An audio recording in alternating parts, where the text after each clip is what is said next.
कई राज्यों में प्रॉपर्टी महंगी हो रही है, जिसके चलते अब देश की राजधानी दिल्ली में भी प्रॉपर्टी महंगी होने वाली है।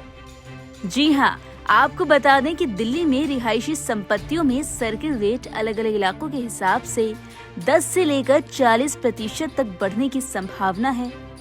ये वृद्धि मुख्य रूप से ए और एच श्रेणी की संपत्तियों को छोड़कर बाकी सभी श्रेणियों जिसमें बी, सी, डी, ई, एफ, जी लागू होगी। दिल्ली सरकार लंबे वक्त से चल रही समीक्षा को अंतिम रूप देने की तैयारी में जुटी हुई थी। वहीं खेत की जमीन की बात की जाए तो 2.5 करोड़ से लेकर 5 करोड़ प्रति एकड़ सर्किल रेट बढ़ाए जाने की संभावना जताई गई है।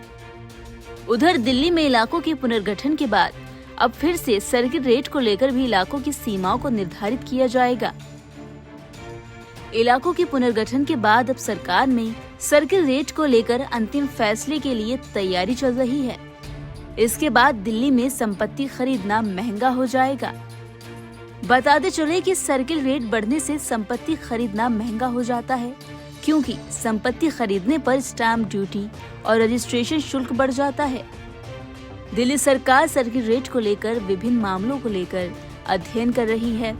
दिल्ली में कृषि योग्य जमीन का 2008 और अन्य संपत्तियों वाली जमीन का 2014 से सर्किल रेट नहीं बढ़ाया गया। दरअसल कॉलोनियां इलाकों के हिसाब से श्रेणियों में बटी थी।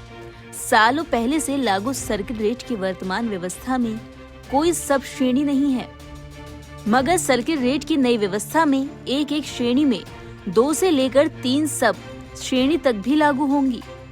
सूत्रों की माने तो बी, सी, डी और ई श्रेणी की संपत्तियों में सर्किल रेट सबसे अधिक बढ़ाए जाने का प्रस्ताव है। दिल्ली से नवोदय टाइम्स के लिए संजय दिवाकर की रिपोर्ट।